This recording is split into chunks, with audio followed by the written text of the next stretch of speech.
A warm good evening to everyone. I welcome you all on behalf of Karnataka State Chapter, All India Gynae Onco Association. In this COVID crisis, I think all of us are in less action now on field. And I think, but we should not stop doing our activities academically. And that's the reason we are here today. And this is mainly, today we are covering endometrium. As all of you know, endometrial cancer is one of the commonmost cancer globally. It is now in 6th most common cancer worldwide, but it is in the increasing trend. So this is a cancer which is directly related to our lifestyle and direct association with hormones. So today we'll cover in brief, concising diagnosis, how do we diagnose, the workup, evaluate, and the management part. What are the dilemmas in management? Whether is there a role of fertility sparing and definitive treatment, and role of minimally invasive? Everything will be concised and put across to you.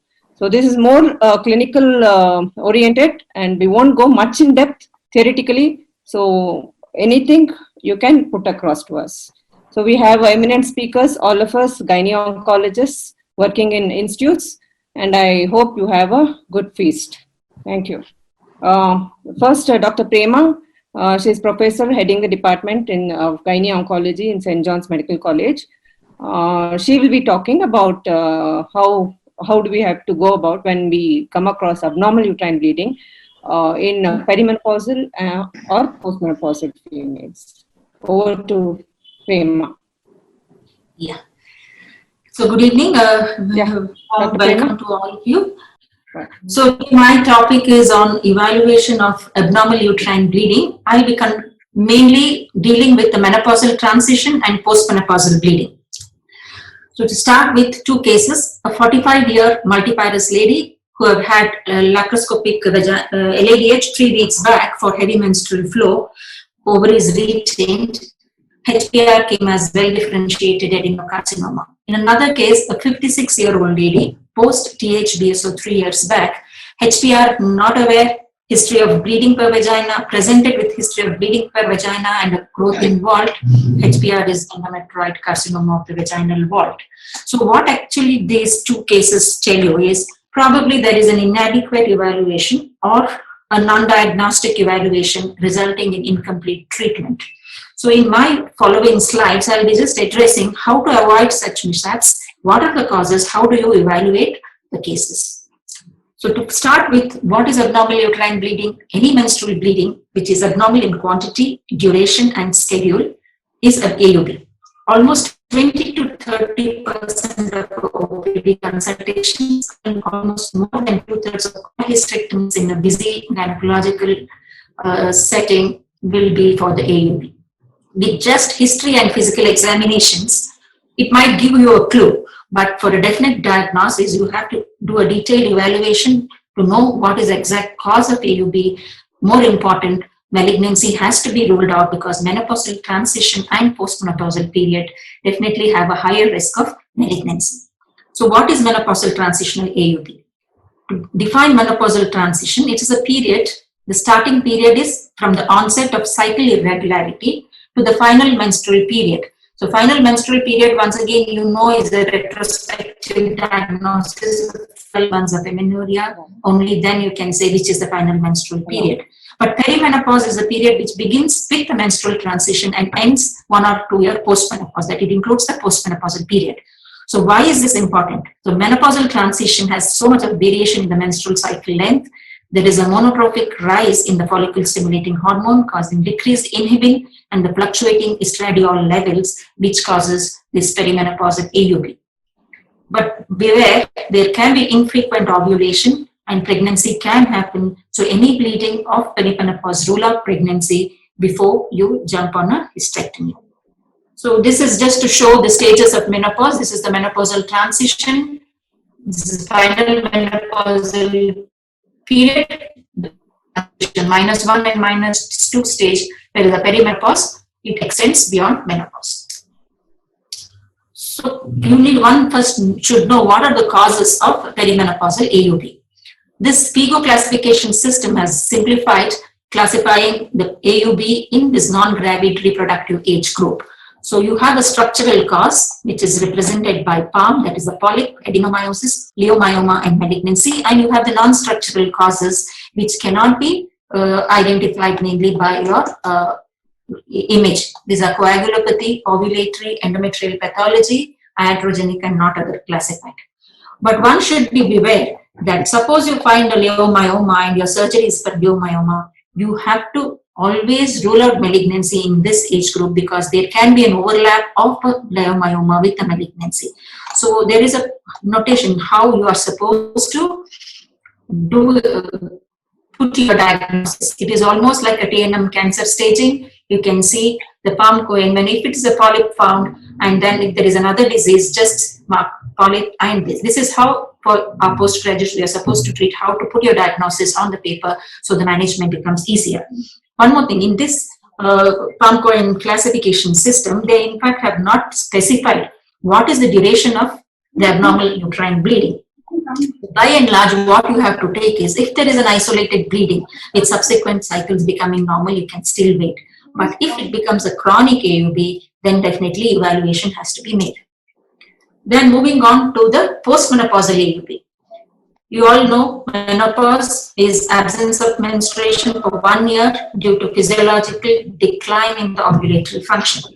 So few people take it as 6 months, but for working dad, you take it 1 year as, for the right definition is 1 year due to physiological decline. Then PMB can be any of the vaginal bleeding, which is other than the expected cyclic bleeding of sequential HRT.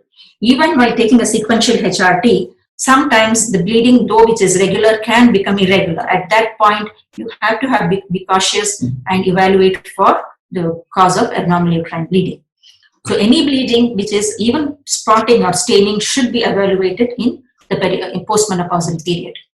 So what are the etiologies of postmenopausal bleeding? It is almost similar, but here you can see atrophy. The cancer percentage is common. The most common is 60 to 70% is atrophy. But in our clinical practice, to be frank, I have not come across so much of atrophy causing the postmenopausal bleeding, though all the textbooks do mention about it.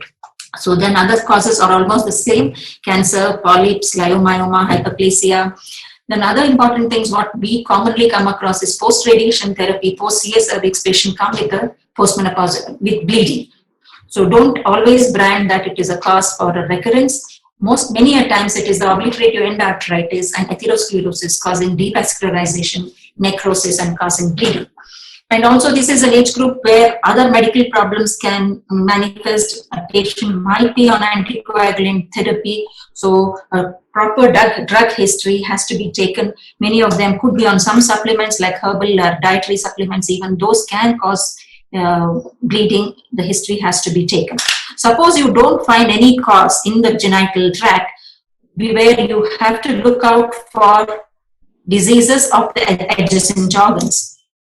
So as you see, as the menopausal age increases, whatever 1% cancer increases to almost 25% at the age of 80 years. So there is something called the clinical history cancer risk model, where you can see a patient who is nulliparous, 70 years age, and diabetes mellitus, 87% of the postmenopausal bleeding is due to cancer versus 3% and when the risk is not there, and when these risks are not there. So then moving on to the diagnostic evaluation of AUB, the primary goal of the diagnostic evaluation is to exclude malignancy. So first comes the history, proper history, take the history of duration, nature of bleeding, what are the precipitating factors for bleeding, is it related to trauma or associated symptoms like fever or any other systemic symptoms, any bowel changes, bladder changes, a thorough drug history. Especially we don't find so much of a hormone replacement therapy in our situation, in our practice now, but many people who are post treatment for breast cancer on tamoxifen, you can find them, people with anticoagulants and other supplements. Last but not the least, a detailed family history of breast, colon and endometrial cancer has to be inquired. Physical examination, yes, body mass index, obesity, you know it's a risk factor for endometrial cancer. a general examination to look for signs of systemic illness, physical examination of external and internal genital tract. Will give you a provisional diagnosis whether the bleeding is. With history and examination, you will come to a provisional diagnosis. Next, you have to go for a definitive diagnosis. How do you do a definite? In that palm coin, the coin part, you can rule out by most of the time by doing systemic investigations like TSH, FSH, PRL, coagulopathy workup as and when indicated. Beware, all these patients, a pap smear is a must before you proceed with any form of treatment. The important thing is the key evaluation is the uterine evaluation. So how do you do this uterine evaluation? Two, non-invasive method and the invasive method. Non-invasive is the first mode, is the available everywhere. It's the ultrasound. A transvaginal ultrasound is very important. Then there are other modes like saline infusion sonography and MRI. I'll come later about the indications of various of these procedures. Then you have the endometrial biopsy, invasive procedures, endometrial biopsies, hysteroscopy and DNC. We will discuss in a little more detail later. So non-invasive techniques, you can rule out the structural causes of AUB. So to rule out the endometrial pathology, you have to go in for an invasive mode. We are not so familiar with saline infusion hysterography. Somehow we find instead of that, a hysteroscopy and biopsy is better, as with saline infusion hysterography, you cannot do a targeted biopsy. So how do you evaluate? In whom should you evaluate for endometrial hyperplasia or endometrial cancer? Any obese woman, even young, if there is a irregular menstrual cycle, definitely endometrial biopsy has to be done. In menopausal transition time, a persistent AUB, unopposed estrogen, failed medical management, or intramenstrual bleeding has to be evaluated. This screening in women with high risk they were not present with abnormal uterine bleeding, but beware, if you have a woman with a family history of Lynch or Cowden syndrome, screening is a must. Also, in patients whom endometrial hyperplasia is there and they have been on a medical management, they come with AUB, you have to monitor them with an endometrial biopsy. Postmenopausal, as I have already said, any spotting bleeding, it has to be evaluated with a biopsy. There are certain things where you can avoid the biopsy, which I'll discuss later.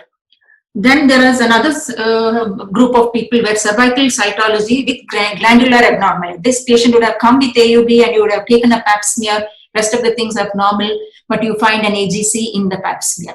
So what do you do with these things? Any AGC, be it not otherwise specified or endometrial pathology or even sometimes endocervical pathology with AGC representing endocervical cells, biopsy is necessary.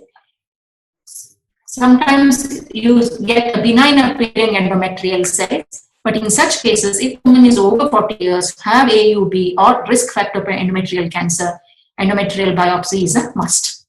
This you can see in the significance, even abnormal glandular cells, not otherwise specified, the risk also of endometrial cancer ranges from 9 to 41%. Where it is favors neoplasia, the risk is almost up to 96%, and the risk increases with the age of the patient. So what is the role of transvaginal ultrasound? To rule out pathology, yes, structural pathology, but to rule out endometrial pathology during menopausal transition, it is a little difficult because there is very thickness which can happen. But in postmenopausal lady with bleeding, ET, endometrial thickness of less than 3 mm is almost 98% sensitive to rule out endometrial cancer.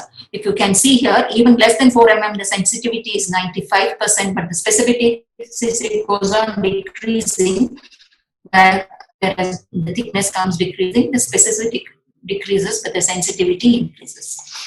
So these societies, that ACOG Society and the Society of Radiologists in Ultrasound, they have given, suppose a patient comes with a TDS of 4 to 5 with a bleeding.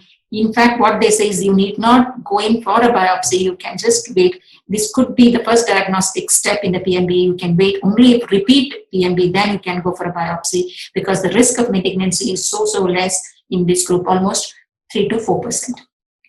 Also, suppose a patient comes with endometrial tissue biopsy insufficient, postmenopausal thing, you go for a transvaginal ultrasound as the second test, and if the thickness is less, you can reassure the patient in insufficient biopsy, thin endometrium, the risk of malignancy is less. So the details of endometrial biopsy is aware to all of you, very less. It is minimum cervical dilatation, outpatient procedure, high sensitivity. But remember, these sensitivities are all mainly for a global pathology rather than a focal pathology. When the pathology, endometrial pathology is a high volume, occupying more than half the endometrium, it is a reliable investigation. This is a PIPPEL. So in endometrial biopsy procedures, there are two things. One is a low pressure device, PIPPEL, which we commonly use, very thin, less than 3 millimeter. It can even sample almost 15 to 20% of the endometrial surface. But the procedure technique has to be proper. You do a corkscrew twisting motion and a uterine curettage. The other high pressure devices being mentioned, but I have not seen many people using Vibra aspirators, carbon cannulas are being used. But the other one commonly available in most of the hospitals are these reusable instruments like Novak Curate and Randall's Curate. Now we have moved on to the biopsy. We have done a biopsy. Then what happens with the histopathology? So there are three things with histopathology. Biopsy can come as a benign. Yes, you have a diagnosis of a benign and a pathology benign. You can reassure the patient with. Sometimes the biopsy can be non-diagnostic. So most of these non-diagnostic biopsies happen when there are polyps, fibroids, or when the lesion is occupying, the lesion occupying is not sampled by a procedure. Then the other part is an unclear HPR. Unclear HPR, maybe one pathologist has reported as an early grade endometrial cancer, a second pathology reports as a high grade pre-cancer. So then the patient goes to a third gynecologist asking what exactly to do for this. So you should counsel the patient such a way that if there is a change in the management decision with the change of biopsy, then you can go in for a higher imaging, or you can go in for an additional slide review or additional markers to look for. So what is the role of hysteroscopy or a role of dilatation and curettage? The first thing is a TVUS, then you have the endometrial sampling, then you come, what is the role of hysteroscopy? Mainly in apprehensive patient, or if the non-diagnostic insufficient office biopsy and you still have a high risk suspicion for endometrial cancer, or directly your transvaginal ultrasound suggests there is a suspicious mass or a polyp, your endometrial thin biopsy will not give you adequate tissue, you have to go in for a hysteroscopy with DIMC. Or if there is a stenotic canal, then you cannot go in, you can do a dilatation and curettage. Lastly, when you are doing another concomitant procedure like a laparoscopy or something, you can combine that with the DIMC. Otherwise, in most of the cases, endometrial biopsy, office biopsy is sufficient. What is the role of MRI in the initial workup? What the NCCN 2020 guideline says, mainly it is to establish the origin of the tumor, whether there is a confusion, whether it's endocervical or endometrial, then you can go in for a MRI imaging. Also, definitely, but Dr. Shobha will be talking about it, for fertility sparing treatment, MRI scan before this treatment is a must.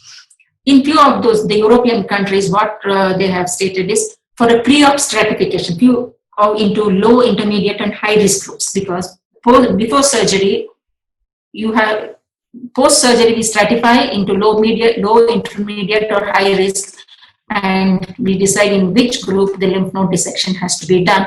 For low group, there is no requirement for a lymph node dissection, whereas intermediate and high risk, there is a need for a lymph node dissection, be it a sentinel node. So in cases where there are centers where they risk stratify, in such cases, the pre-op MRI is required. Is there a role of CT in evaluation? Yes. Suppose your biopsy comes as a type 2 endometrial cancer, or you have a suspicion it's a advanced disease, only then the role of CT scan. What about the role of tumor markers? Tumor markers, HCG, you know, if in a perimenopausal age group, if you want to rule out pregnancy, yes. But CA125 and HE4, though they are markers of endometrial cancer which are advanced, it may not be of a diagnostic evaluation to rule out AUP. Inhibin, when you have a pathology in the ovaries, the granulosa cell tumor, you have endometrial hyperplasia, when you are suspecting, you can go for a inhibin. So with this, I think the investigation I have covered in brief, and thank you. Thank you, Prema. So we can proceed with this next talk. So I am Dr. Shobha, surgical oncologist, associate professor in Department of Gynae Oncology, Kidwai Cancer Institute. So today I'll be talking about the fertility sparing management in endometrial cancer. So fertility sparing treatment in endometrial cancer. What is the role of fertility sparing treatment? So all of us know that average age group affected by endometrial cancer is about 55 to 65. But we have seen 25% of them occur in age group of less than 45 years. And among them, around 5% are below 40 years. So definitely with the current social trends, there is delay in the marriage, delay in childbearing, and most of the patients diagnosed with these cancers can be nulliparous. So fertility sparing treatment has become an important issue in these subset of patients. So, but is it a standard modality of treatment? No, this is not a standard modality of treatment. So, counseling the patient is very important, a must, and risks and complications associated with it also is to be explained in detail. And here it is just you're giving them a window, brief period of window where the endometrial cancer apply this, contraindications for this treatment, what are the treatment modalities available, whether medical or and what is the success rate of these treatment and how do we follow up these patients. So NCCN criteria we have where we say, so these criteria, all the criteria must be present. So patient preferably less than 40 years, but still they give up to 45 years, you can, they are qualified for fertility sparing treatment, but they should have a strong desire to preserve fertility, to conceive, and there no contraindication for the other proposed hormonal treatment should be there. Histologically proven well differentiated adenocarcinoma without myometrial invasion is a must. Small tumor size also makes a lot of difference. So ideally less than 2 centimeter tumor size without myometrial invasion is a must, and there should no signs or symptoms of extrauterine involvement should be there.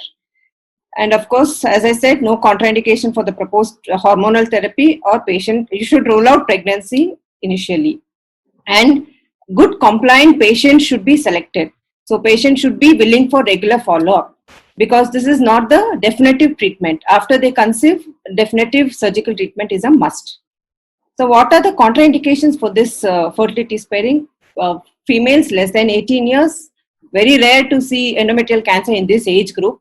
Yeah, they most of them will be having PCO, obese adolescents are there, but as such endometrial cancer in this age group is quite rare. So, and we have to rule out myometrial or cervical extension, and suspicious of synchronous ovarian tumors at diagnosis should be definitely ruled out, because we can have up to 5 to 6% of synchronous ovarian tumors in these young patients. And of course, metastasis should be ruled out. And patients should not willing to come for follow-up, regular follow-up should be excluded. So how do we evaluate before putting them on this fertility sparing treatment? So the one thing, as Dr. Prema has discussed, there's a lot of variation in our endometrial tissue sampling and then reporting also. So there is a lack of standard pathology reporting, and variation definitely is there. So always a good reporting from a pathologist is very important before you start this fertility sparing treatment. So maybe double check by 2 good pathologists is required. So a good tissue or first sample tissue requirement is should be adequate. So with PIPLI as an OPD procedure, what we do routinely, we know that it gives a good success, accurate reporting, but we have seen that after the surgery, the grading, putting them on hormones, then definitely we should be having a good report. So DNC preferred in these patients where we are opting for medical management. So here, even though DNC is good, but even 10% of them can upgrade later post surgery. So what about the imaging? So routine ultrasound and transvaginal scan is definitely not sufficient for these patients. Enhanced MRI or contrast enhanced CT is a must. By this, we will know the tumor size, exact tumor size, the myometrial invasion, rule out the extrauterine disease, then rule out the synchronous ovarian tumors, and assess the retroperitoneal nodes whether present or not. If any one of these are present, then definitely your management will be changing. So first important thing is, as I said, counseling is very important here. So highly motivated patients to be selected, you first explain them that this is not a standard line of management for CA endometrium. So you have to explain the success rate, the potential risks of this treatment. The complications, adverse effect with the treatment has to be explained detailedly, informed consent should be taken, and then only you have to proceed with the hormonal therapy. So here you have to make sure that they understand here we are using this conservative approach to create a window to allow and achieve pregnancy for them. But after achieving pregnancy, live birth, definitive surgery is a must. So what are the modalities of the fertility sparing treatment we have? We have medical management as well as surgical. So medical management as oral hormones or local hormones also. And then surgical, we have hysteroscopic resection and transcervical resection of the endometrium. So coming to the medical management as such, so the most commonest hormones which is used is progestins. So as you all know, its mechanism is anti-estrogen. So by acting on the estrogen receptors, it reduces the cell division. So definitely the endometrium will start normalizing. So that is the mechanism of action of this progesterones.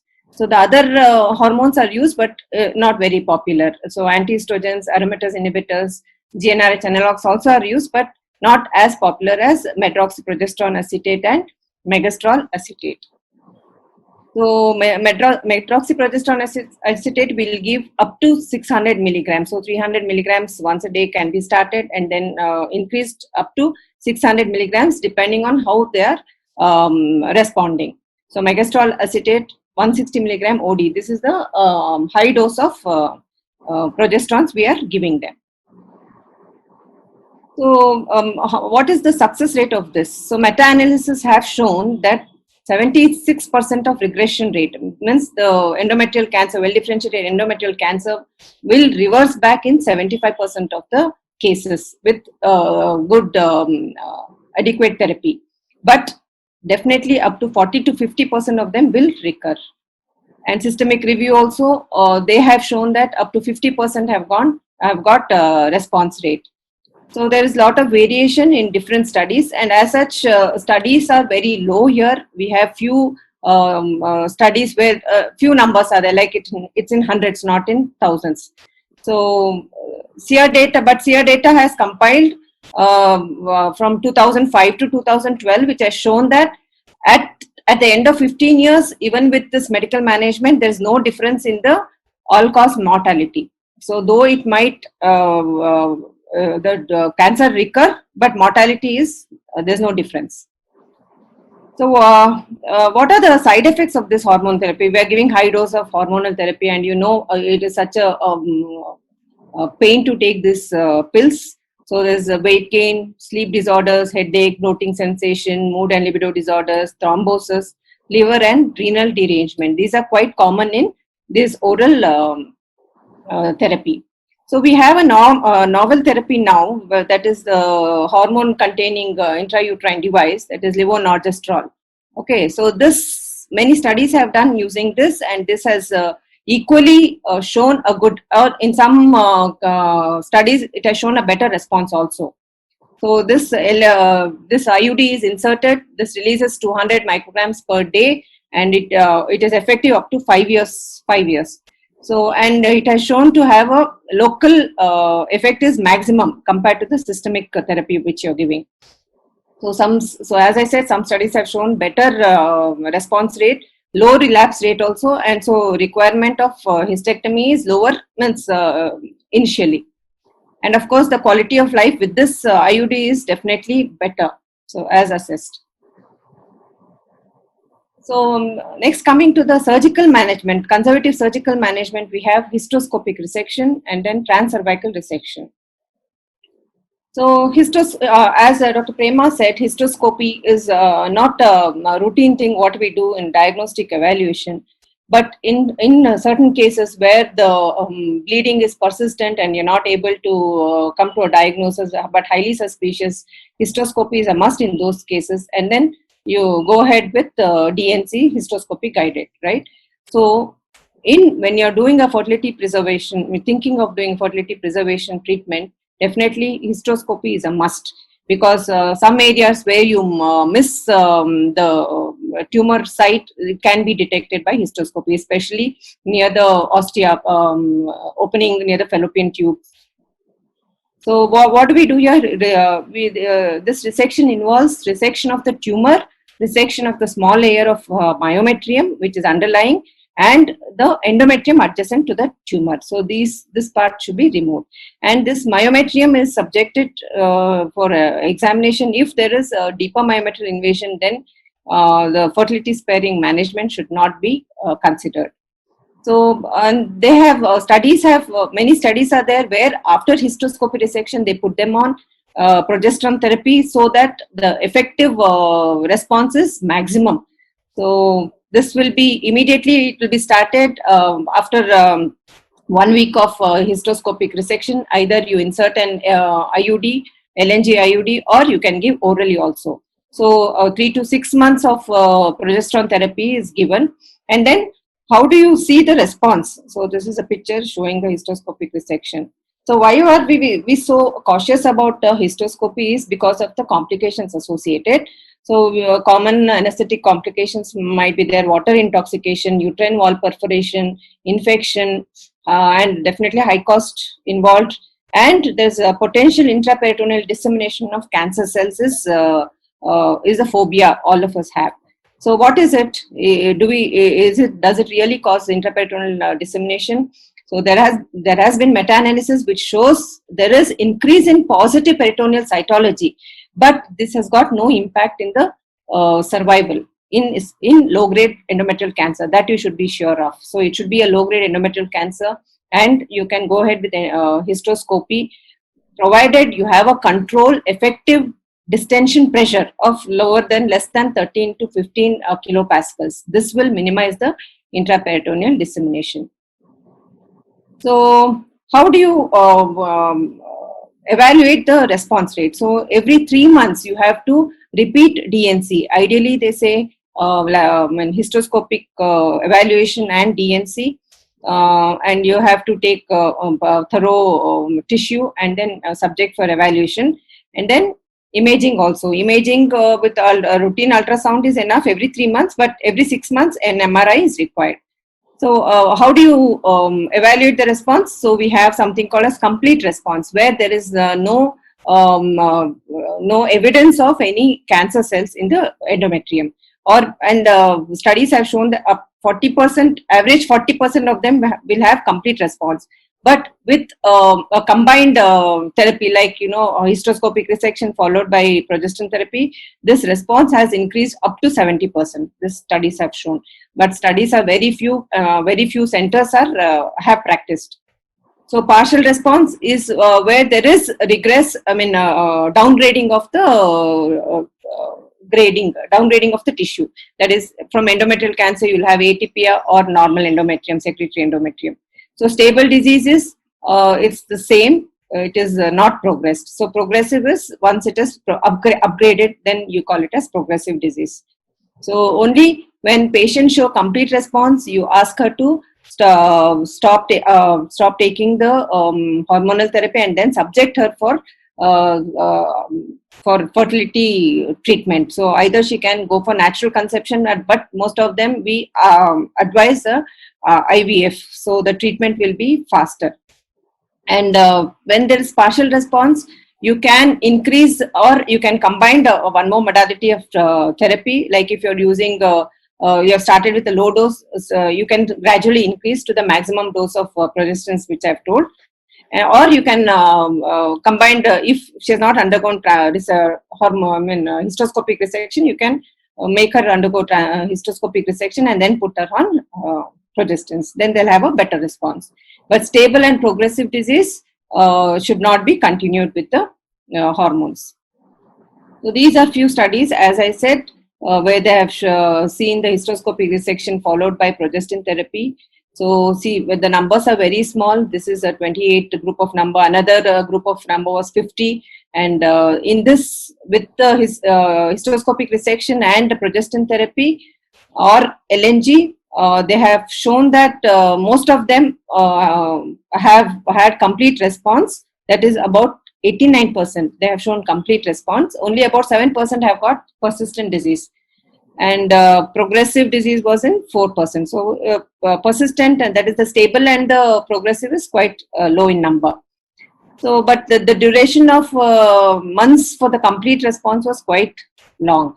So this you have to keep in mind. It's quite a long process. So, and these among them who have the complete response, about 57% of them attempted to conceive, and out of that almost 90% of them were successful, and 86% of them had live birth rates. So this is a very small number, so we don't know it can be applied to most of them. So what this study concluded that addition of hysteroscopic resection to progestins would seem to improve the efficacy of progestin alone, and it will improve the pregnancy and live birth rates. So with this, I mean, clinically we assess, as I said, clinically we assess the response to the hormone therapy. But do we have any potential biomarkers to tell that? Can we run the show a little? I'm sorry, can we just hasten it? It's been quite a long time. If you can just. Yeah. So PR status should be known. So we have isoforms like PRA, BC. By IHC is very difficult, but if it is PR A are there, it is a good kind of progesterone, so they will respond better. So similarly, molecular classification is becoming more popular now to know what kind of good prognosis endometrial cancer it is. So here, low copy number 1 is the one which will favor any kind of therapy. So the other things I think is more of theoretical, not clinically applicable. So how do we follow up? As I said, every 3 months, see the response, DNC, imaging. Then after treatment, you have to examine her, and then of course everything. Biopsy, if required. I mean, every 3 months we have to see if it is responding well and good, and ask her for going for pregnancy as soon as she shows good response. Okay. Then once patient attains pregnancy, endometrial biopsy should be performed even after delivery. And then you'll have to advise her for the definitive surgery for endometrial cancer, which is extrafacial hysterectomy, and I think which Rupesh will be talking. So ultimately, the take-home message is standard treatment for endometrial cancer is surgery, a definitive surgery of removing the uterus, ovaries, and retroperitoneal lymph node. But since some young patients are there coming with well-differentiated adenocarcinoma, this fertility sparing treatment can be offered if all the criteria which I have told is met. So this will provide a window period for fulfillment of reproduction, but regular follow-up mandatory. And after completion of family, definitive treatment is a must. Only then you can think of fertility sparing treatment. Yeah, I think this is fine. I think Dr. Rupesh will now go ahead. Yes, I am starting. Rupesh is a consultant gynae-onco-surgeon and laparoscopic surgeon. He is a visiting consultant inside Aster CMI. Yeah. So, over to Rupesh. He'll be telling about the complete surgical staging required when endometrial cancer is diagnosed. Yeah, Rupesh. Okay, thanks Shobha, and it was an elaborate presentation on. It was like definitely something which is not very frequently done, so definitely it requires a lot of time. And thank you. We are from KSC Agoy. Firstly, thanks to our President, Dr. Annapurna, and thanks to Dr. Shobha, who's our secretary, and myself, and the Joint Secretary. My topic for today is role of surgical staging in endometrial cancer. So I'll just be going very briefly, and I'm sure all the people who have logged in, you people know that this is the most common malignancy of the female genital tract, especially in the West, and it's the fourth most common cancer in women after breast, lung, and colorectal cancers. And it is a little lesser seen in developing countries.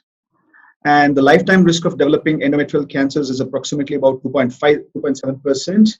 When the the women will be diagnosed at some point of time during their lifetime, so that's the risk, and the prevalence is about 4.3 per 1 lakh. Pathology, briefly, this is just a type 1 and type 2 cancers, which I'm sure many of you would be knowing about this. It's basically type 1 is endometrioid adenocarcinoma and mucinous carcinoma.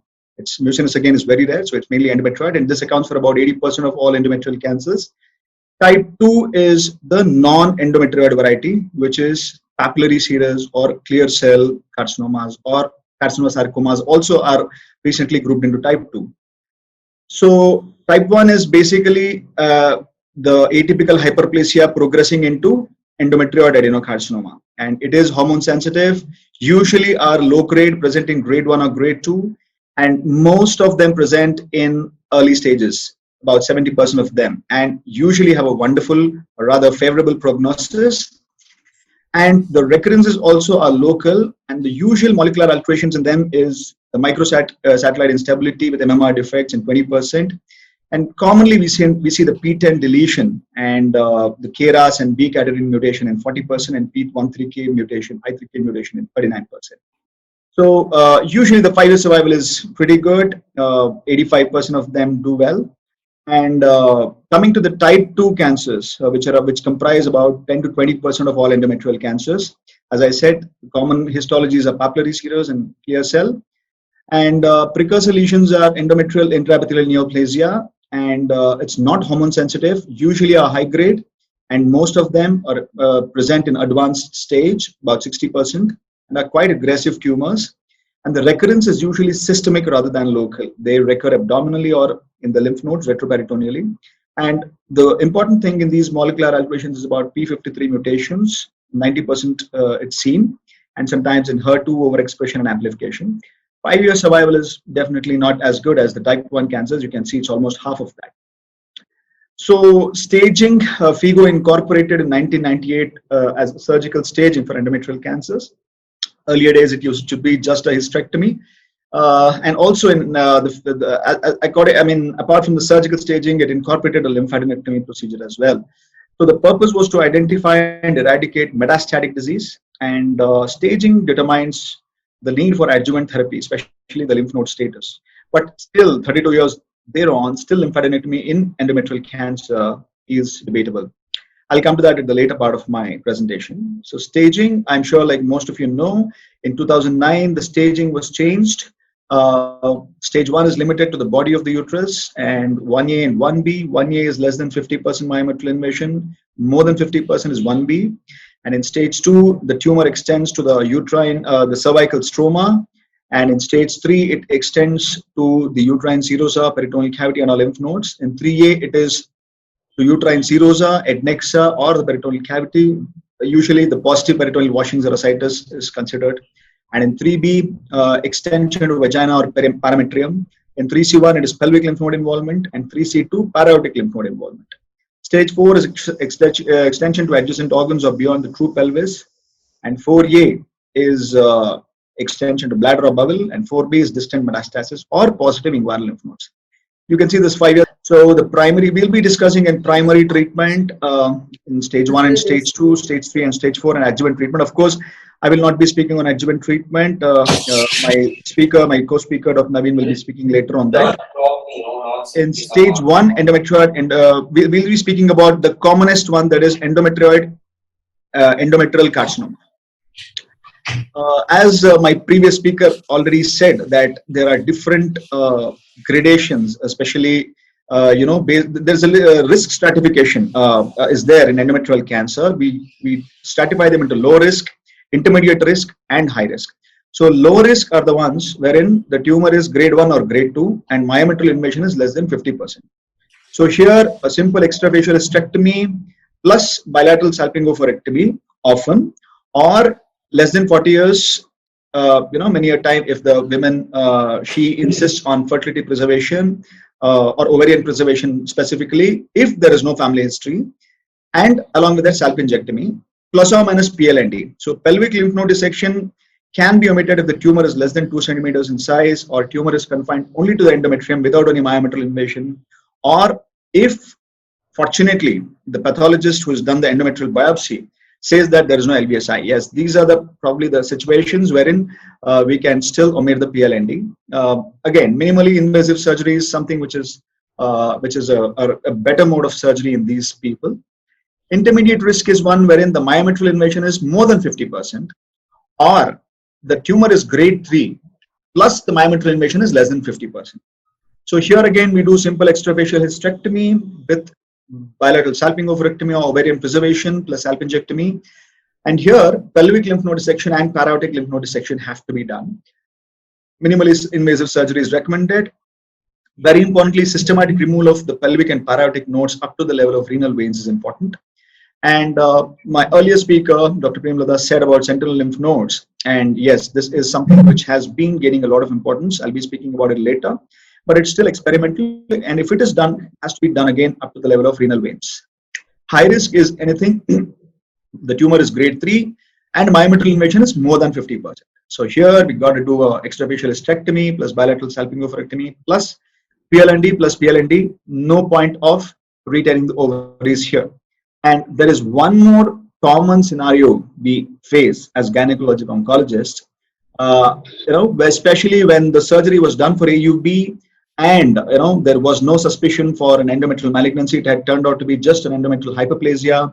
The gynecologist would have aptly done a hysterectomy with a bilateral salpingo-oophorectomy, but then the final report comes out as endometrioid adenocarcinoma. So this again here we may have to consider systematic removal of pelvic and para-aortic nodes. Again, based on the histopathological features. Stage 2, it is type 2 radical hysterectomy with bilateral salpingo-oophorectomy, pelvic lymph node dissection, and para-aortic lymph node dissection. So here again, a little more because there's a cervical stromal involvement. So some studies also say a type 1 is enough, but more often in Tata Memorial, we usually opt for type 2 radical hysterectomy. And in stage 3 or 4 endometrioid adenocarcinomas, again, now you obviously know that, preoperatively itself, after the MRI, there's an imaging of MRI or CT, whatever, and already what is the disease mapping. So based on that, if you feel that the surgery, if the R0 can be achieved, that is completely, if you can remove the tumor, then go ahead, do a complete cytoreduction, removal of all oligometastasis, along with type 1 extrafacial hysterectomy with ovaries, removed ovaries, pelvic and the para-aortic lymph nodes have to be addressed. If it's a locally advanced disease, sometimes, some cases, some situations, we may even consider a pelvic exenteration as well in properly selection. So important is selection of cases there. And if we feel that R0 is not achievable, then probably we may give an upfront chemotherapy or a radiotherapy followed by a less radical surgery. Again, these are not very commonly done. Most often, this is done only if there's a good response to treatment, we may consider. And in non-resectable cancers, we'll be going upfront with hormonal therapy, chemotherapy or radiotherapy, either alone or in conjunction with each other, followed by a palliative hysterectomy. Another very important group is non-endometrial cancers, that is the type 2 cancers, which are clear cell carcinosarcoma. These are the ones wherein, again, the stage 1, it is, no point in retraining the ovaries because the chance of ovarian involvement is pretty high. So go for an extrafacial hysterectomy, remove both the ovaries, pelvic, para-aortic lymph node dissection, and if it's serous carcinoma specifically, you have to remove the omentum as well. Intracholeic omentectomy has to be done, and many a situation, if there is peritoneal deposits here and there, that again qualifies for stage 3 and 4. That is intraoperatively if you find, then even all those oligometastases have to be removed. So, with the intent of achieving R0. So that is in stage 3 and 4. And multimodality treatment for non-resectable disease. So I will be speaking very briefly on LND in endometrial cancers. We have to initially understand what are the questions to be addressed. These are the important questions because there has been a huge debate from the last 30-35 years with regards to the lymph node dissection in endometrial cancers. So who is the population at risk for lymphatic spread? How do we select patients at risk of lymphatic spread? Which are the patterns of para-aortic lymph node spread? What is the role of sentinel lymph node mapping? How does lymphadenectomy impact the morbidity, quality of life after surgery, survival, and costs of surgery? And if lymph node metastases are identified, do we have adequate treatment? And how can we design a study to test the diagnostic and therapeutic role of lymphadenectomy? Viewers, the last 3 questions, that is what I'm showing now on screen. I'm not going to address these. Rather, I'll be addressing mainly these 4 questions due to the paucity of time. So, as you all know, in this figure, we can you all know that the nodal station for endometrial cancers is the pelvic lymph nodes, para-aortic lymph nodes. This is the nodal station. So we usually start from pelvic lymph nodes, the obturator nodes, external iliac, internal iliac nodes. Below the bifurcation of the common iliac artery, it is the pelvic lymph nodes, that is the upper limit, and beyond that is the para-aortic lymph nodes. And in para-aortic lymph nodes, again, we have station 1, station 2, station 3. So common iliac group is sometimes called as the lower para-aortic, and in fact, the common iliac group.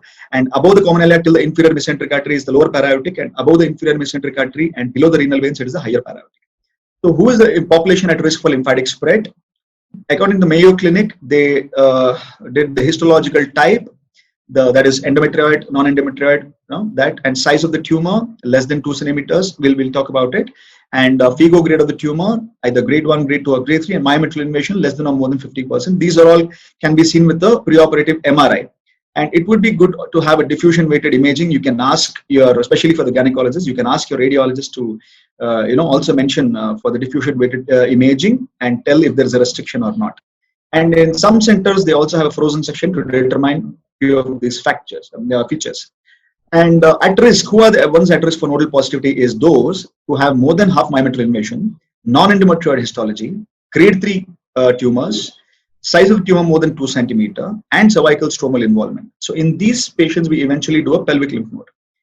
And those in whom the pelvic lymph nodes and frozen section, if there are positive lymph nodes and frozen section, more than half of myometrial invasion, and when there is type 2 endometrial cancers, we also do a para-aortic lymph node dissection. Positive pelvic lymph nodes at frozen section and more than half myometrial invasion. We, apart from pelvic, we also do para-aortic lymph node dissection. So this is a small algorithm wherein it shows the percentage of risk of lymph node metastasis in different situations. When there is, you can see that when the myometrial invasion is absent and when the tumor is less than 2 centimeter and grade 1, grade 2, the risk of lymph node mets is 0.3%. If the myometrial invasion is less than 50%, but if the tumor is more than 2 centimeters or grade 3, the risk of pelvic lymph node mets is 5%. And if the pelvic lymph nodes are positive, look at that, the risk of para-aortic lymph nodes is 35%. And if it is less, it's up to 2.6%. So this is something which we need to know. That's the importance of doing para-aortic lymph node dissection. And when the myometrial invasion is more than 50%, when it is grade 1, the para-aortic lymph nodes is 9.5, grade 2, 20.5, and grade 3, it's 25%. So role of coming to sentinel lymph node mapping. Sentinel lymph node mapping is an accepted way to assess lymphatic spread in several solid tumors, already proven in breast, vulval, and melanoma, vulval cancers and melanoma, and has been gaining ground in cervical and endometrial, but endometrial, it has taken even more importance. There were a few studies. One of the important ones was Sentiendo study that showed a good sensitivity of sentinel lymph node biopsy. And one of the major institutions in the US, that is the Memorial Sloan Kettering Cancer Center, have been doing, they have validated, they have in fact, made a lot of algorithms to how to do sentinel lymph node mapping, and they currently are even using blue dye and even ICG. So satisfactory mapping requires adherence to a surgical algorithm. So it's very important that not all centers we can do SLN mapping. I'm sure that my co-speaker who will be speaking later on will be giving you more information about sentinel lymph node, as especially which is done in the minimally invasive routes. And recent experience is that the indocyanine green, that is ICG, has been one of the preferred agents when used with a near infrared camera, has a highest bilateral detection rate of the sentinel nodes. So ideally, it is an effective alternative to systematic lymphadenectomy, which can have some morbidities and issues with quality of life, but not often seen. But available data are still insufficient to define its role in clinical practice, although it's emerging very well. So this is one of the articles which I published. This was one of the feasibility study which I and my teammates did when I was doing my training. We did a sentinel lymph node mapping. It was one of the earliest studies in the country. We did it with radioactive iodine. And now in this institute of mine, my parent institute, they're also doing with ICG. They have also started giving algorithms. So the take-home message I'd like to end with this take-home message. I'm sure all of you know the surgery for different risks of endometrial cancer. But important is doing the lymphadenectomy. So hysterectomy is for sure, and removal of ovaries is above 40 years. Less than 40 only if they insist, and not for type 2 histologies. But for lymphadenectomy with low risk, grade 1, for low risk, do an LND lymph node dissection, pelvic lymph node, if the tumor is less than 2 centimeters by MRI or intrafrozen, or if it is more than, don't do. If it's more than 2 centimeters, go for a PLND. If there is intermediate risk, PLND to be done, plus or minus para-aortic, depending on the other factors. If it is high risk, then it's both pelvic and para-aortic. And to complete staging, when we do a lymph node dissection, especially we do that in previously incomplete operated high-risk patients to tailor adjuvant therapy. Thanks a lot for everybody for the patient hearing. You can reach out to me on this. Thank you, Rupesh, for the elaborate coverage of surgical staging. Next, we move on to the next topic. All of us know that endometrial cancer, most of our patients are obese patients and having comorbidities like diabetes and hypertension. So in this view, the regular surgical staging might have some increased morbidity. So what is the role of minimally invasive surgery in C endometrium? This will be covered by Dr. Pallavi. Thank you, Shobha. Hi Pallavi. Professor, Head of the Department, Gynae Oncology, Kidwai Cancer Institute. Welcome, Pallavi. And she's an excellent laparoscopic and robotic surgeon.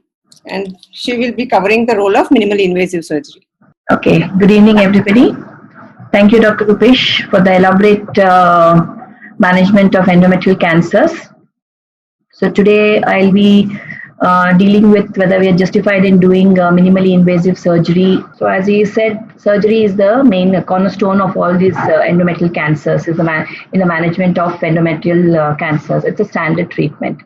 So when it comes to whether we have to do open surgery or minimally invasive is a dilemma in most of the cases. So let's see what the evidence has to say about all these things. So surgical advances in minimally invasive surgeries, including laparoscopic or robotic, has revolutionized the practice of surgery in gynec cancers, as you all know.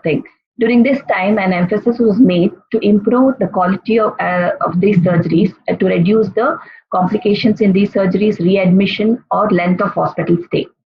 So these minimally invasive surgeries have laid this foundation on these principles to achieve these goals. So looking at the randomized trials, what have been done in minimally invasive surgery in early endometrial cancers, have shown that these surgeries are associated with less morbidity when compared to abdominal hysterectomies. But still, these minimally invasive country globally has not achieved, still the rate of minimally invasive surgeries are still low. So why this low rate of minimally invasive surgery in most of the centers is because of the steep learning curve required in these cases. And especially the oncological cases where the learning curve is very steep when it comes to laparoscopy. But in case of minimally invasive robotic surgery, which was approved in 2005 for gynecological cancers, this technique has an enhanced visualization, movements, and ergonomics, and rapidly it is accepted by surgeons who are not well versed with laparoscopy also. The learning curve when compared to laparoscopy here in robotic is less. So data from highly specialized institutions suggest that the minimally invasive robotic surgery increases the use of this minimally invasive approach in these endometrial cancers. And it has changed the approach of management of early stage endometrial cancers in many of the standard centers. So coming to some of the studies which show that minimally invasive surgeries are better when compared to open. So we have this LAP2 trial which has compared the laparoscopy and the laparotomy and showed that the post-operative complications are lesser in laparoscopy when compared to laparotomy, and the intraoperative time in certain things are longer in case of laparoscopy when compared to laparotomy. Otherwise, the hospital stay, the blood loss, and they're all lesser when in laparoscopic patients when compared to laparotomy. The quality of life at the end of 6 weeks was better in case of laparoscopy, but at the end, there's not much of difference, statistical difference at the end of 6 months. So when it came to other things, there was not of difference. The update in this study in 2012 showed that the recurrence rate or the oncological overall survival in these two arms were not statistically significant, were almost similar in both the arms. Similarly, many meta-analysis was done with RCTs, where this also showed that there was no significant adverse effects of laparoscopic approach when it came to overall survival or cancer-related disease-free survival in these cases. So laparoscopy was equally good as open surgeries. So when there was a retrospective study done for high-risk cases, there were very few cases were done, where this also showed that the minimally invasive technique experienced fewer complications and similar survival outcomes when compared to those of who were staged by laparotomy. But still, in high-risk cases, this is not the standard of care. So when it comes to quality of care, when you look at total laparoscopic hysterectomy or total abdominal hysterectomy, a randomized trial showed that the quality of life improved in all domains except emotional and social well-being in these cases up to 6 months. But the operating time in laparoscopy was slightly more when compared to abdominal hysterectomies. But the complications were similar. Post-operative adverse events were almost similar.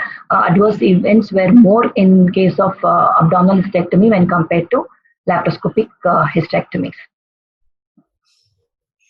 A Cochrane review of the 8 trials showed that in early endometrial cancers were similar with overall the overall survival, disease-free survival, reduced operative morbidity, hospital stay was much better with laparoscopy, and there was no significant difference in the post-operative morbidity between the two approaches, that is the two modalities, whether it is laparotomy or laparoscopy. This was the largest trial which was conducted to show that laparoscopy was not inferior to laparotomy. So when it comes to with the improvement of technology, when the robotic approach was came into the thing, the robotic approach, then they compared the robotic approach with laparoscopy and open. Here with robotic approach, as I told you earlier, the learning curve is less when compared to laparoscopy. The blood loss is less, and it is easy for the surgeon to pick up this technique. And the amount of parayotic notes obtained by this method was significantly higher when compared to laparoscopy. So these were some of few studies which compared robotic with laparoscopy and laparotomy, which showed that minimally invasive surgery was favorable, which included lower blood loss, shorter hospital stay, faster recovery than the laparotomy, and equivalent perioperative complications, and the short-term oncological outcomes were also not different.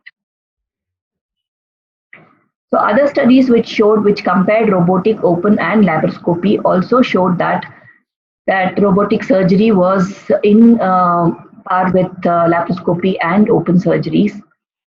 And when you see that in robotic surgery, the intraoperative complication and conversion rate from laparoscopy, from minimally invasive to laparotomy, is less when compared to laparoscopy.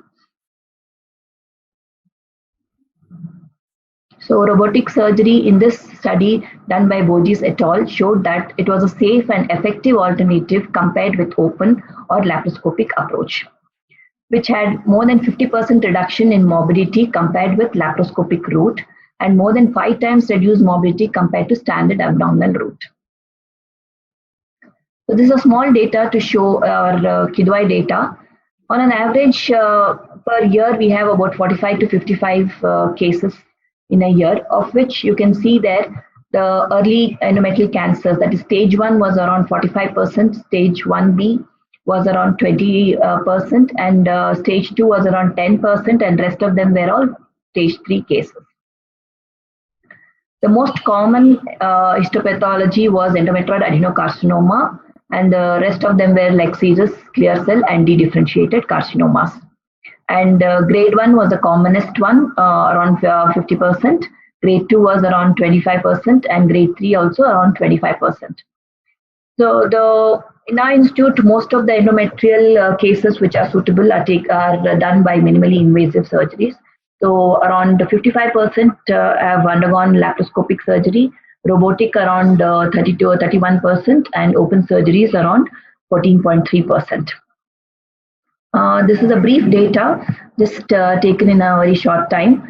So here you can see the operative timings was not much. There was not much statistically difference between the operating time, whether it was laparoscopy, robotic, or open surgeries. But in robotic, an additional 10 to 20 minutes of docking time is required.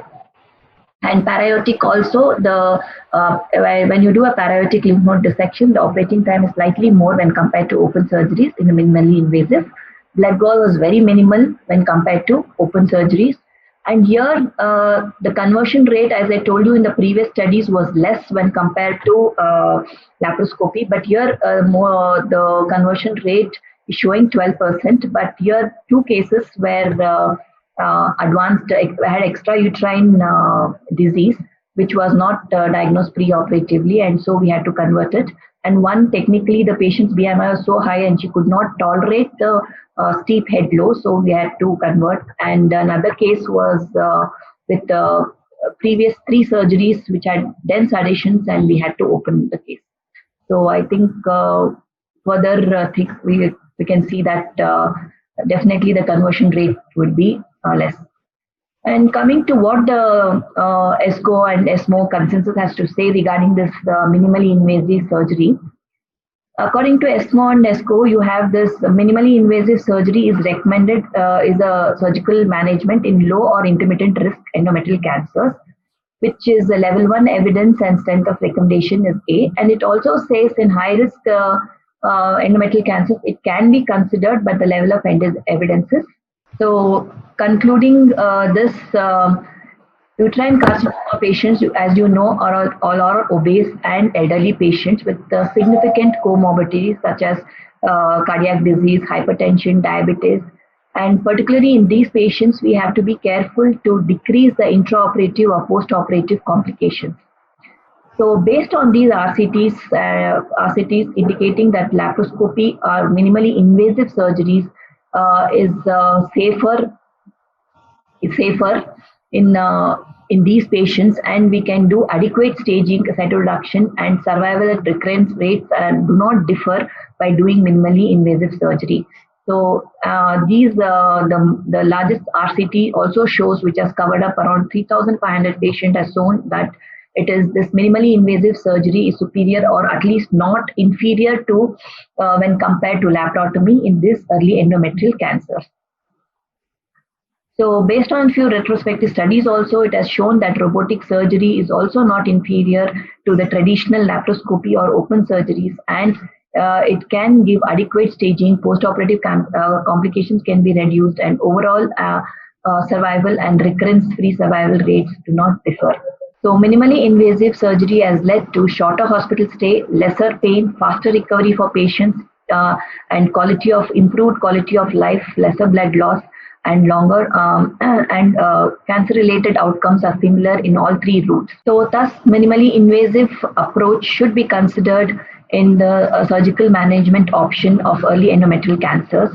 The goal of all gynecological cancer surgeons should be to perform surgery in a way that minimizes disfigurement and psychological trauma and preserve the function. Innovative methods and instruments such as robotic platforms, sentinel lymph node biopsy, single port surgery may continue to evolve as technology advances, but it is up to us to decide whether the technology is neutral. It is neither good or bad. It is our skills which has to say, and so we have to apply them with empathy and compassion to each and every patient, and it should be a tailor-made thing. Thank you. Thank you, Dr. Pallavi. Last but not the least, to know the adjuvant therapy after all this elaborate surgical staging. What are the indications for adjuvant therapy, mainly radiotherapy? Dr. Naveen, Professor, Unit Chief in the Department of Radiation Oncology, Kidwai Cancer Institute. So over to you, Naveen. Okay, my topic to ask today is radiotherapy in endometrial cancer. So basically, I'll take basically we have I'll be just refreshing what I want to highlight. This FIGO classification 2019 is the latest. It shows that endocervical glandular involvement only is considered as stage 1 and not stage 2. Initially, it was stage 2, and the other this one is positive cytology has to be reported separately without changing the stage. And for all the studies and all the indications of post-op party, what we have followed, what these studies has been done is all to the FIGO stage 2009. Yeah. So coming to the endometrial cancer risk group, these risk groups were done using staging studies, both prospective as well as retrospective data. And as Rupesh said, it has been classified as low risk, intermediate risk, high risk. And FIGO 2009 also at the same. Low risk are basically stage 1A tumors, G1, G2 with endometrioid type histology, and high risk are FIGO stage 1B and grade 3 tumors, and also non-endometrioid histology. And all other stage 1 endometrial carcinomas intermediate risk. This group has further been defined with other factors to define a high intermediate risk group. This is important because depending on this, the adjuvant radiotherapy or adjuvant treatment depends on this.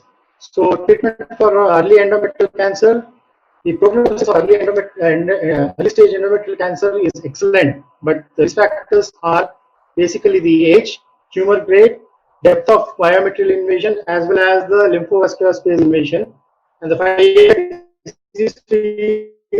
disease recurrence is as high as 20 to 25%. So the adjuvant radiotherapy evolved over years. These are the initial few studies which was done in 1990, and these were all non-randomized studies. So there were at that point of time there were no randomized trial and on the lymphadenectomy studies to show an incidence of pelvic lymph node involvement in surgical stage 1 endometrial carcinoma less than 10%, and the salvage rate of vaginal relapse is previously unirradiated patient was high.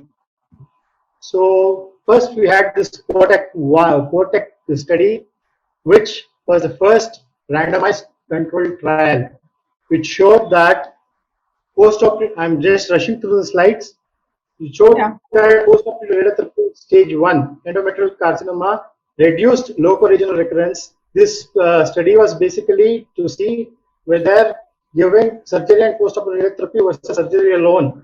This is the PORTEC 1 study. Next. Where they compared surgery and post-operative radiotherapy versus surgery alone for stage 1 endometrial carcinoma. It was the first multi-center randomized trial. This trial is very important, and the interpretation of this study was post-operative radiotherapy in stage 1 endometrial carcinoma reduced local regional recurrence but had no impact on overall survival, and radiotherapy increases the treatment-related morbidity. So post-operative radiotherapy is not indicated in patients with stage 1 endometrial carcinoma, especially for patients who are below 60 years of age and who had grade 2 tumors with superficial invasion. There is one subgroup of patients even in stage 1 endometrial carcinoma where radiotherapy has shown some benefit. And what are those? This is a slide showing the hazard ratio of patients who had local regional relapse, especially patients who are above 60 years of age.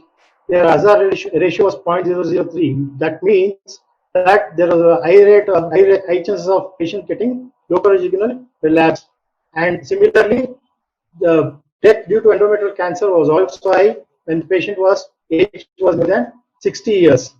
There's one more phase 3 trial. This was basically the gynecology trial, of surgery with or without adjunctive external pelvic irradiation therapy in intermediate risk endometrial carcinoma.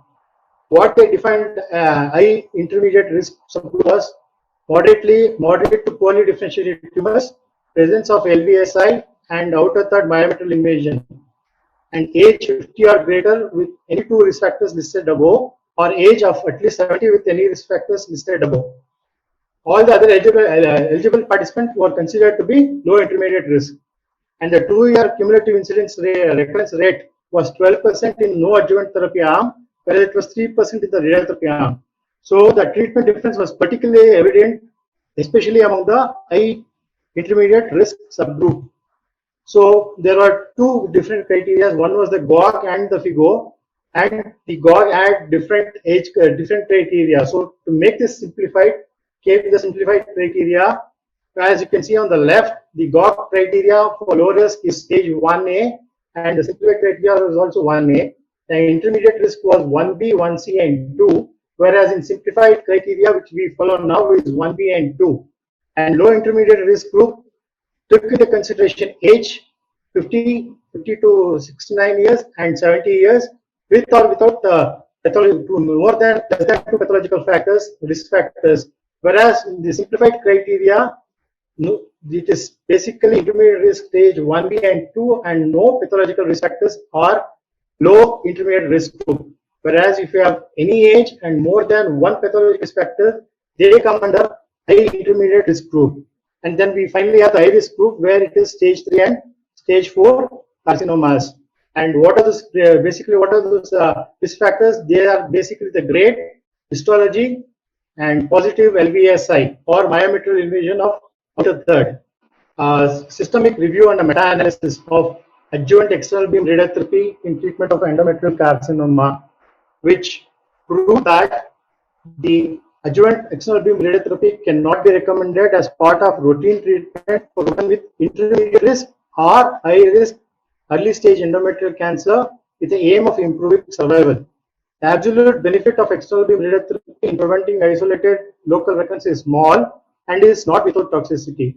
So they interpreted saying that addition of external beam radiotherapy is not necessary, and that it is possible to achieve this lower level of local recurrence with brachytherapy alone. And brachytherapy is more convenient treatment when compared to external beam radiotherapy and with less toxicity. Next slide. So how can we do this? There comes the role of vaginal brachytherapy. So this is the part 1 study again, which compared vaginal brachytherapy versus pelvic external beam radiation therapy for endometrial carcinoma of high intermediate risk.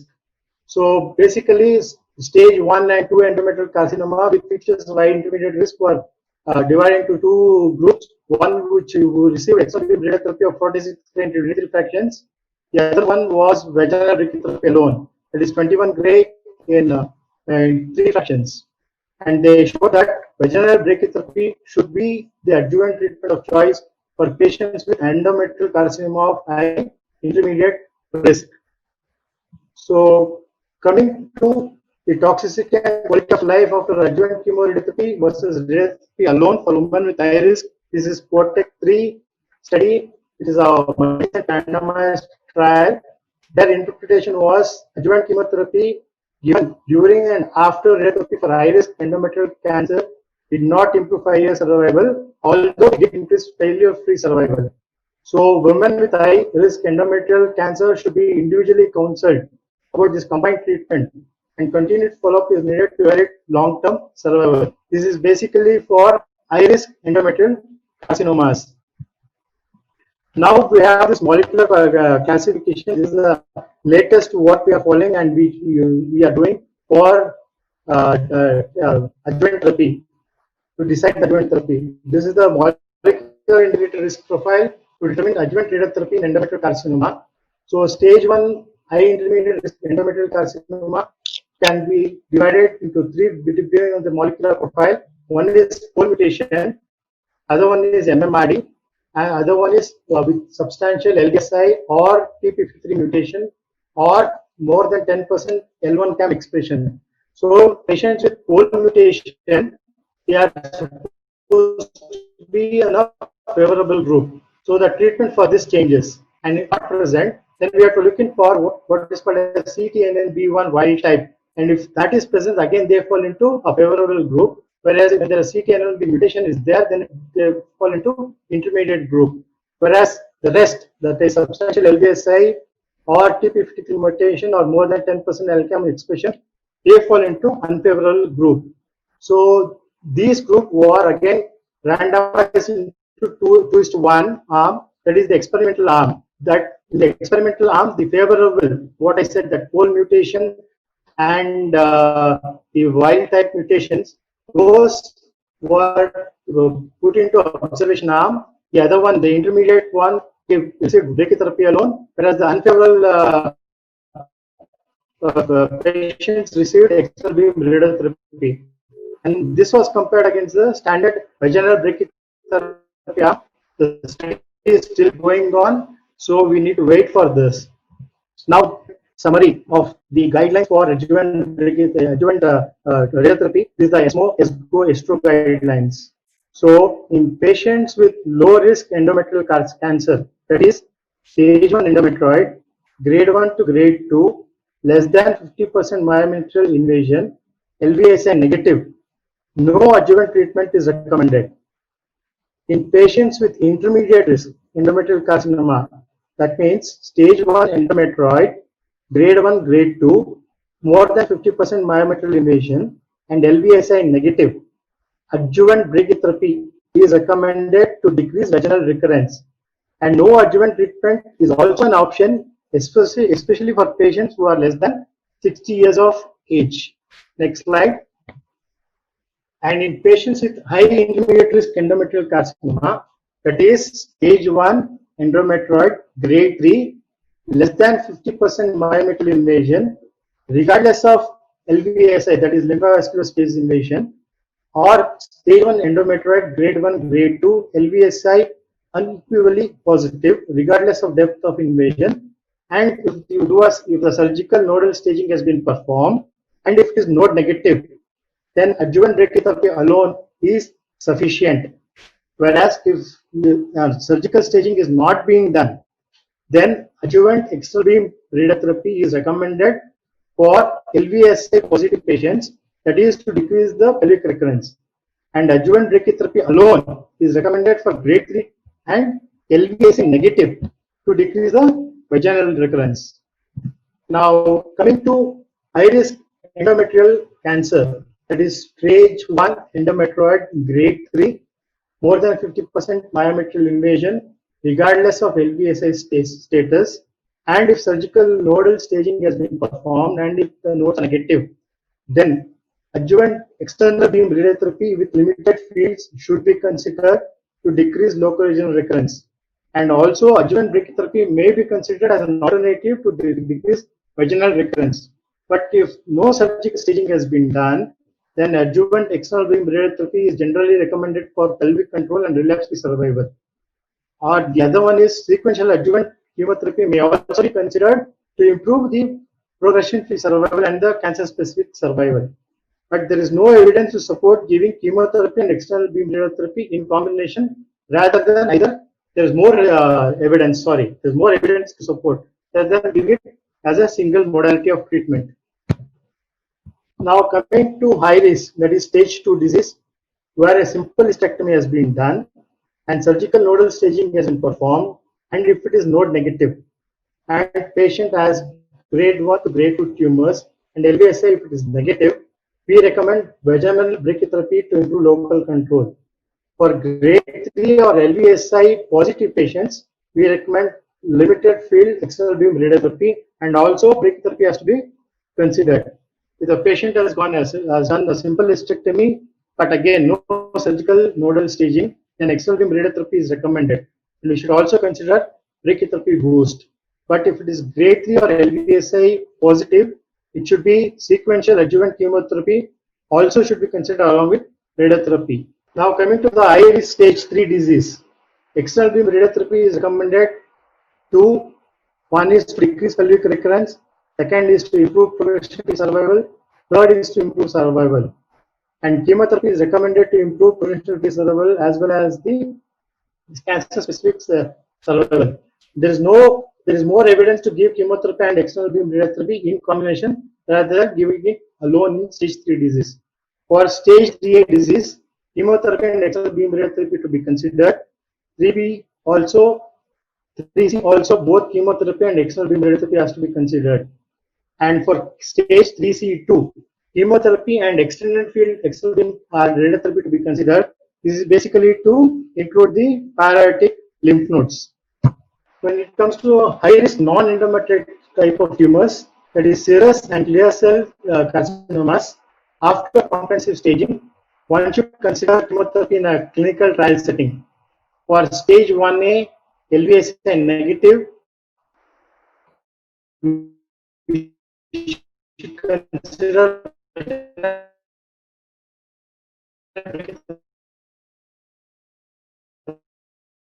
only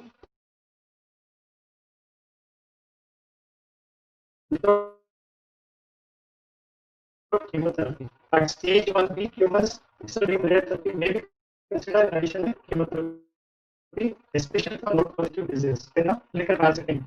So with this I conclude my talk. Thanks, open for questions. Thank you, Naveen. That was quite a long session on endometrial cancer, and we have tried to concise everything, but still it needed more than an hour. And we'll take few questions.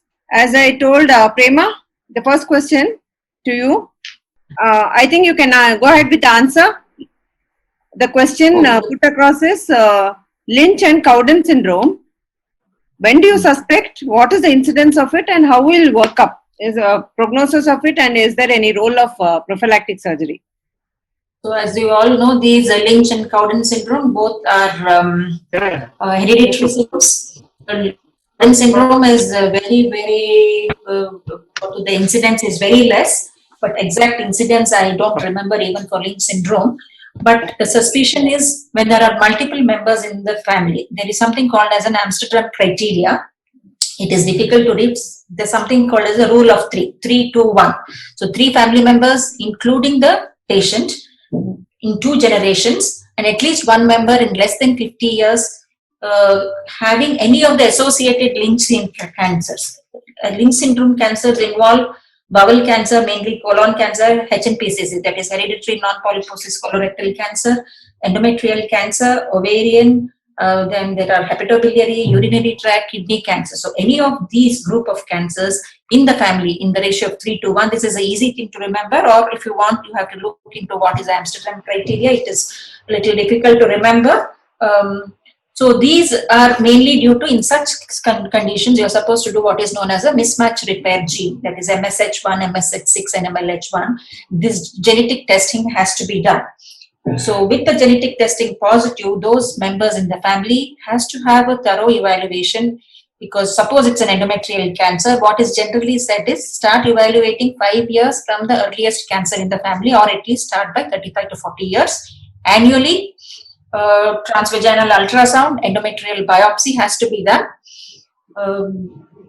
Then if they have completed the family, there is something called as a risk reducing surgery, since it involves both ovaries and the uterus. So both endometrium, the THBSO can be advised by 35 to 40 years when the family is completed.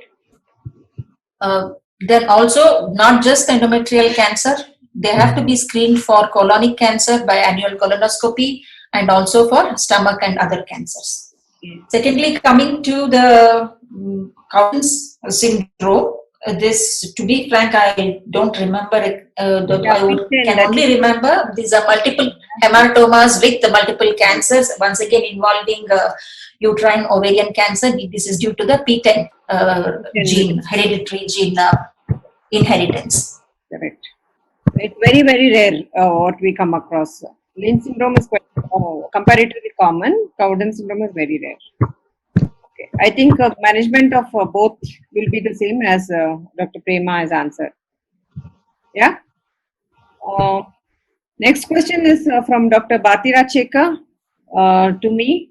She has asked whether hysteroscopy and end biopsy would be a better option in diagnosis. Endometrial biopsy. Yeah, endometrial biopsy, sorry. Whether it's a better option in diagnosis. Definitely, yes.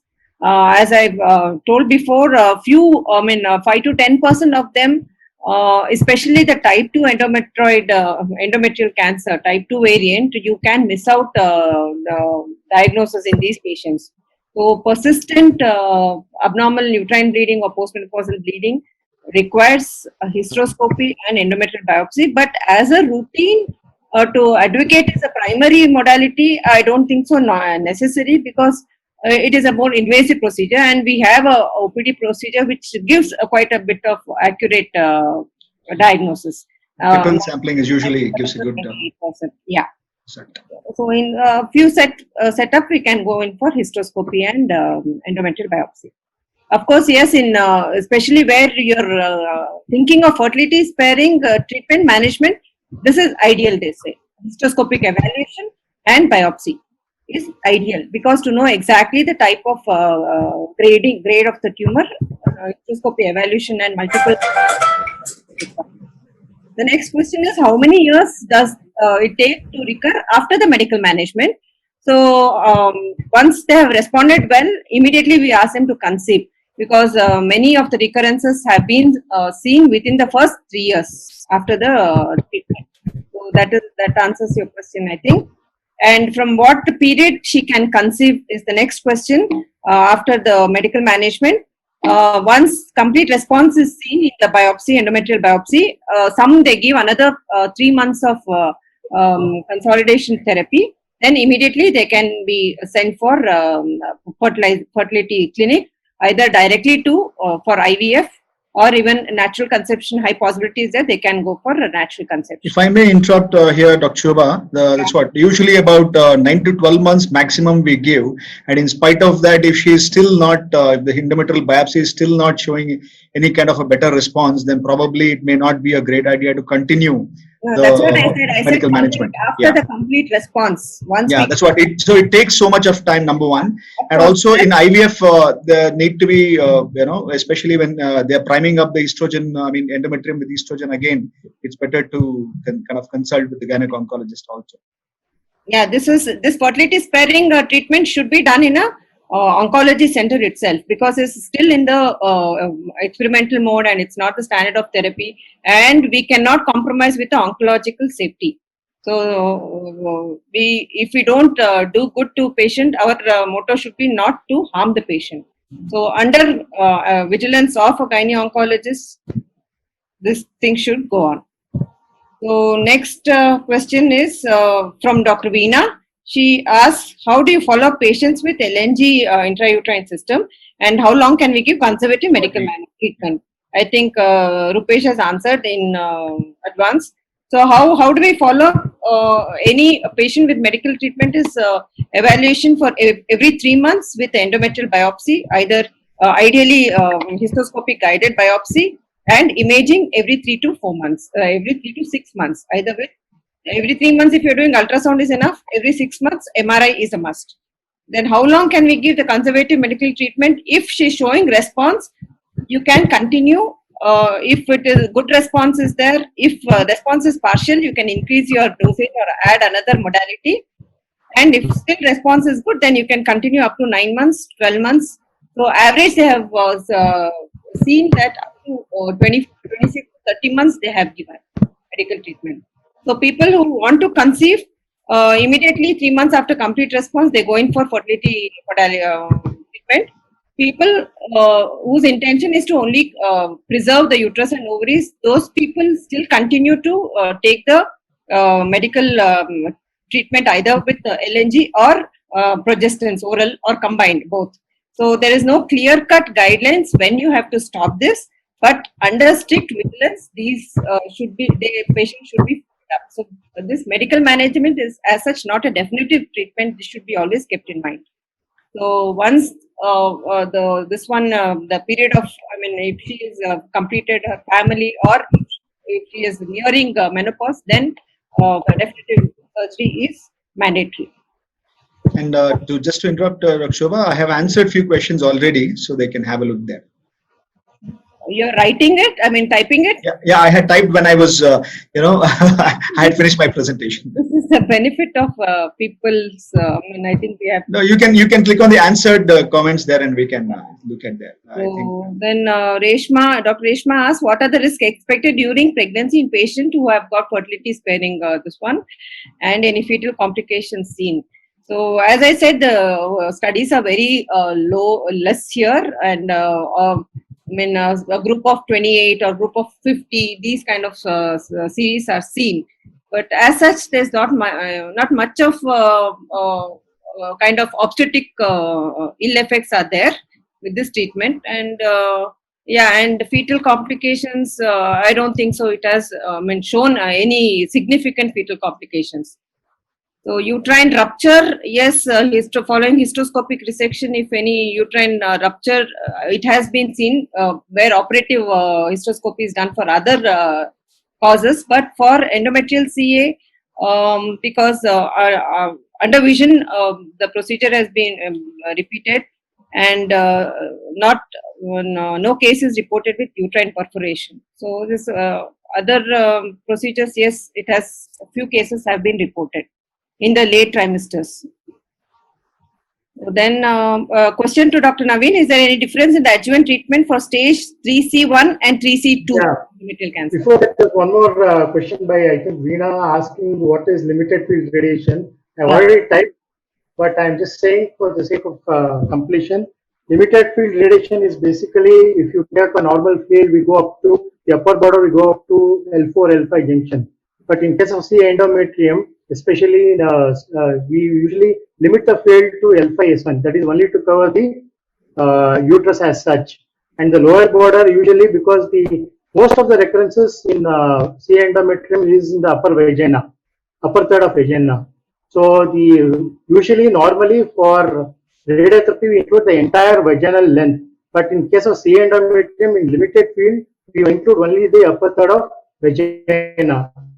So we are restricting the field, unlike cervix where we go up to L4, L5. That is the first question to be answered. And the second question is there any treatment difference between 3C1 and 3C2? Yes, 3C1 will be including only the pelvic lymph node, that is L4, L5.